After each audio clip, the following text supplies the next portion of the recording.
Yeah, you look really good. I look really good? Yeah. I know. I'm just kidding.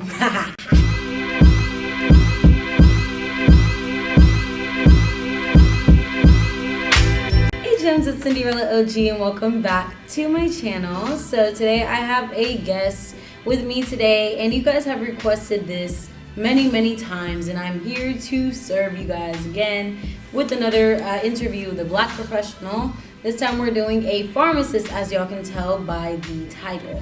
So do you want to introduce yourself? Hi everyone, my name is Hamzat. I'm a pharmacist. I've been a practicing pharmacist for about a year and a half. A little bit about myself. I'm from Lagos, Nigeria. I spent the first 16 years of my life living in Lagos, Nigeria. Did my undergrad at the University at Buffalo for 4 years, got a bachelor's in pharmacology. And after that, I got my PharmD or pharmacy doctorate at the University of Michigan. Very cool. So with that being said, I hope you guys are very acquainted with him right now.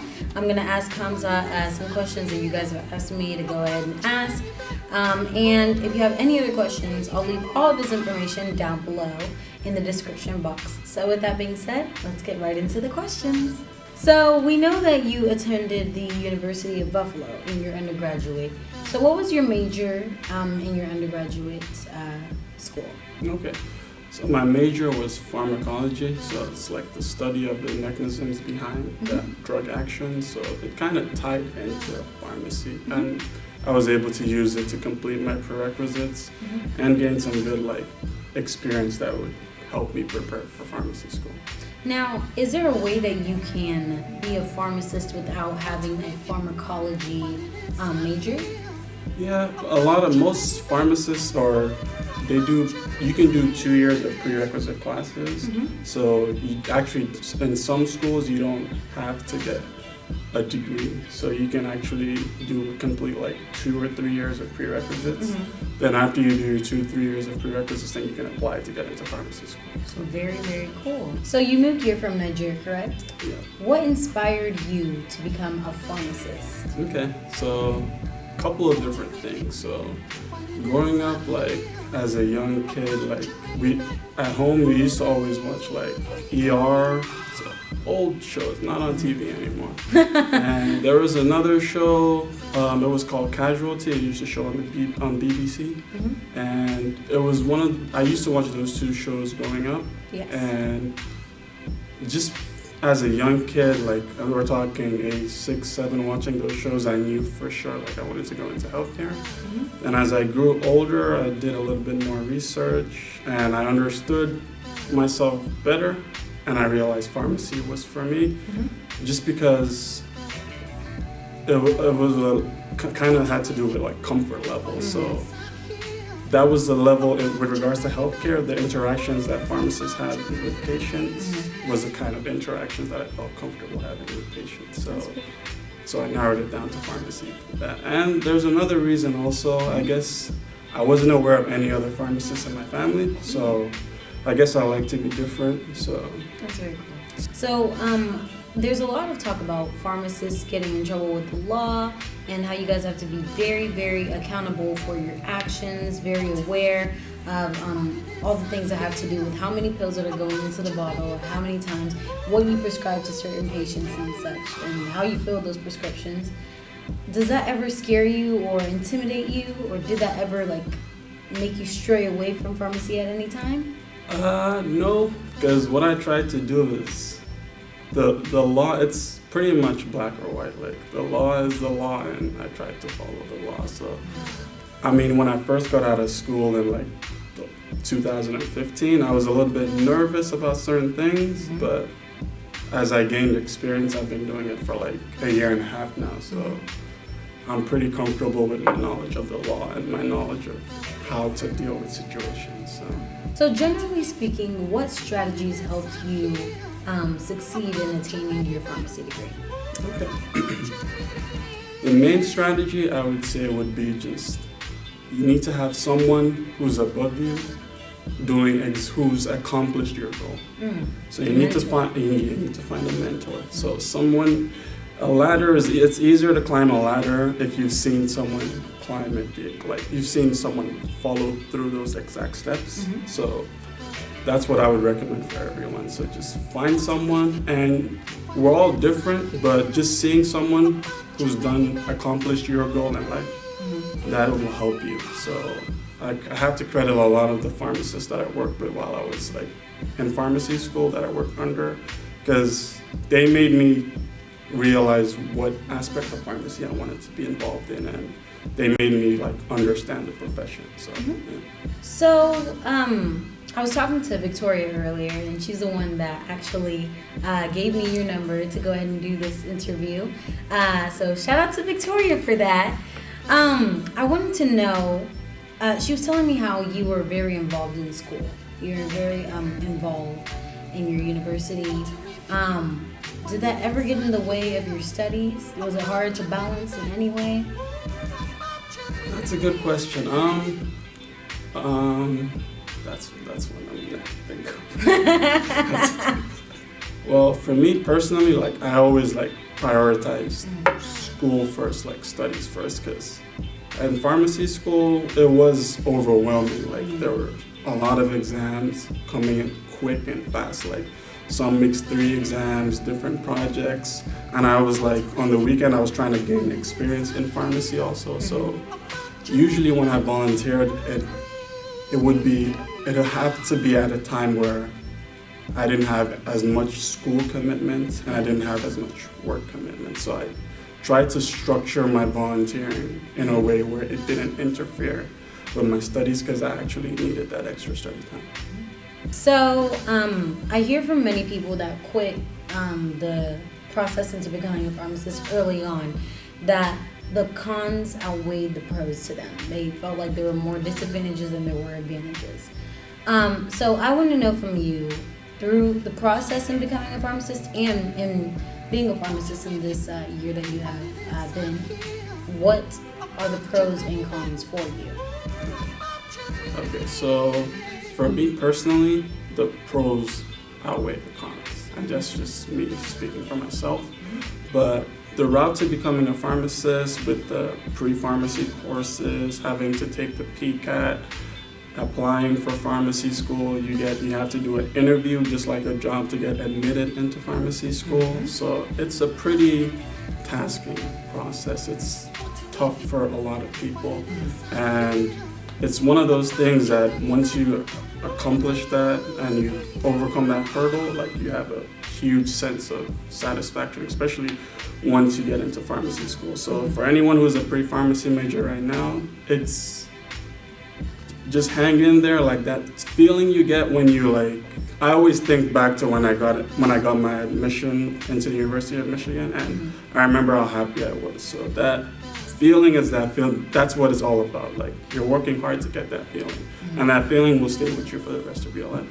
Then once you get into pharmacy school, like it's also difficult too. A lot of studying, and you're going to have to gain experience also. You're going to have to work in a community setting like a CVS or Walgreens, and have to work in a hospital. So you're studying, gaining knowledge about the profession and about the field of pharmacy, but you're also gaining skills that'll help you practice also. But it's difficult, but the end goal of when you actually become a pharmacist it's going to be worth it. It's going to be worth it regardless of the route in pharmacy that you choose to go after. It's going to be worth it.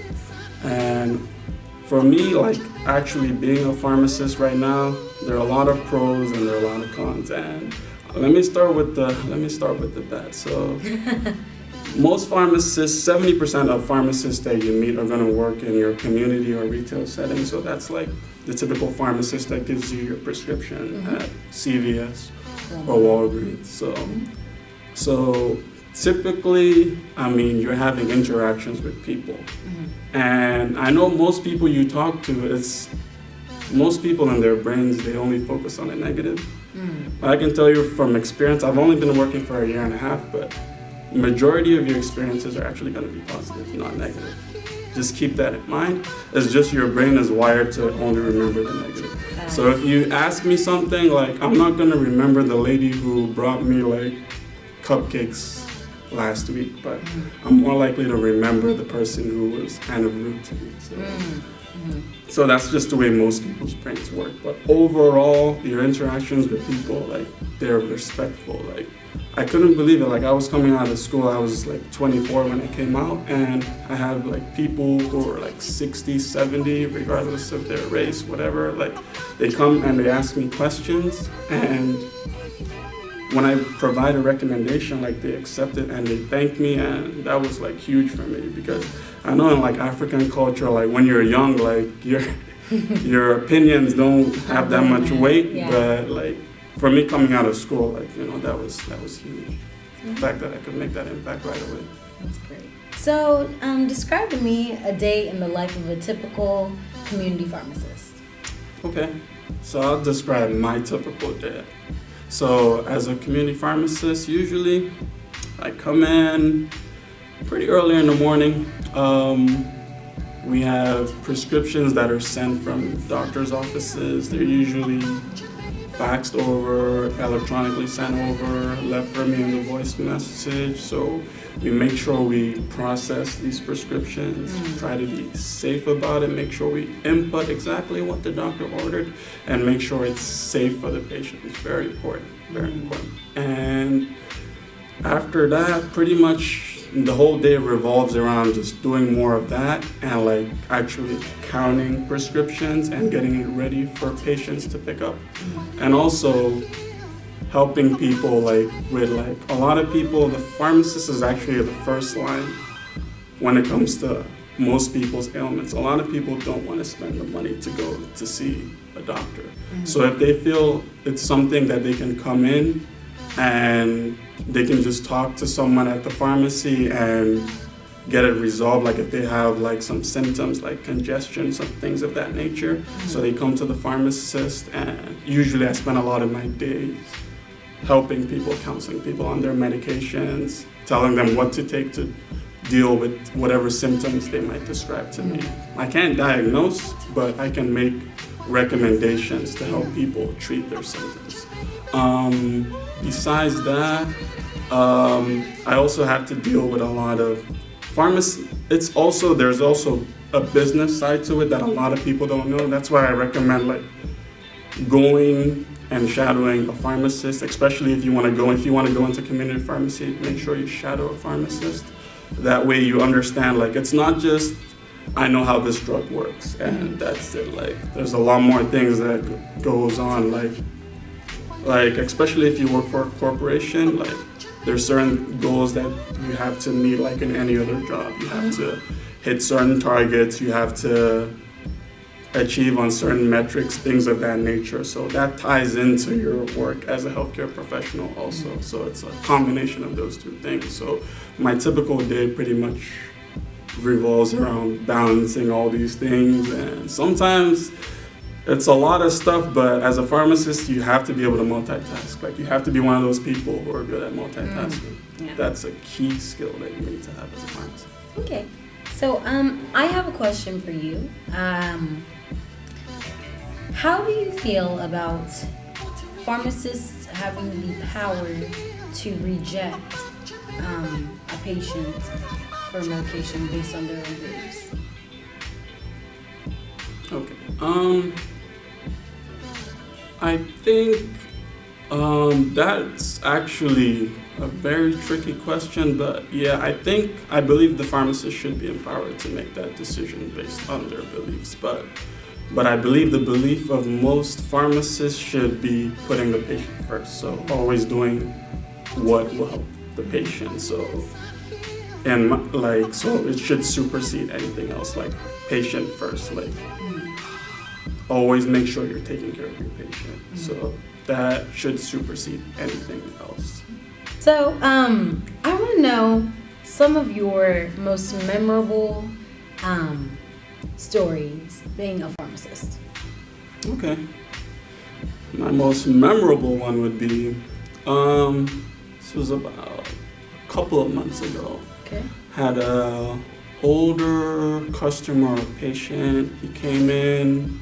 Basically, I think there was a language barrier with the patient, but due to like a lot of pharmacy, like community pharmacy work has to do with like insurance billing. So this patient came in, I think they had Medicare Part B, and usually the protocol with that is there's like a 48-hour wait period before their medication is covered, so before the patient can get the medication. So unfortunately, we were struggling to communicate that with the patient, and from his perspective, it was like, this pharmacist does not want to give me my medication. Maybe this pharmacist wants me to die, possibly, but that obviously wasn't the case.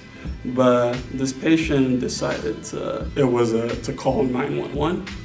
I literally watched this person call 911, and within about 15-20 minutes, which is pretty good. Shout out to the police. The cops came into the pharmacy. There were about 2 of them, and before they went to the patient, I just had to like approach them and let them know the situation, that this wasn't something that required their presence here. So I just tried to be proactive about it and let them know that this is an actual police issue. So they came in, they talked to the patient, they let him know they were having a hard time also. They spent way too much time with him, unfortunately, which is not good. I hope no one was actually in real danger during those 20-30 minutes that this was going on. And so basically it all ended with the patient being escorted out of the pharmacy, but in the end, like, I still like followed up to resolve the issue. Like, I spoke to the patient's wife, and she actually spoke really good English, and she apologized to me, and she said from now on she'll be coming in to take care of his meds. And I've seen that person I'm talking about, like maybe once or twice since that incident, and our interactions are normal, so which is good. But I did let his wife know that wasn't acceptable, that if something like that were to happen again, that I would exercise my right to not be his pharmacist, pretty much. So this is the last question, and if you are a regular viewer, you already know what question I'm about to ask. And you know it's the best question to ask. It's the most challenging question I've asked everyone that I've ever interviewed. So I would like to know, what is it like for you to be an underrepresented minority in your field? Okay, so for me personally, my approach to that is I just try to be myself. I don't try to put their entire weight or pressure of being a minority on myself. So I just try to be myself. So I know everyone has a different perspective. Like, so some people, what I've seen is like some minorities, we feel so much pressure that we have to make sure that we stand out, make sure that we're justifying why we're there. But if you're admitted into a school, if you got that job, if you were hired, you don't have to justify yourself. You don't have to put that extra pressure on yourself.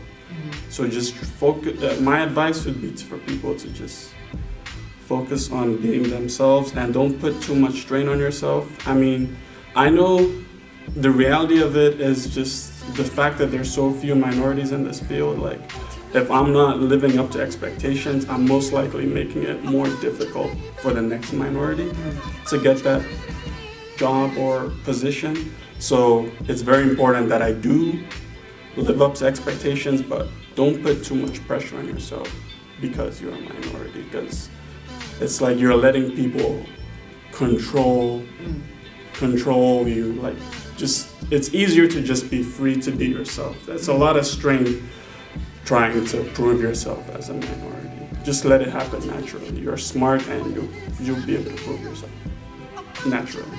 That was great. So thank you guys so much for watching this video, and I'll leave all of Hamzat's information down below in the description box, whether he has any social medias or anything else that you guys would like to contact him on.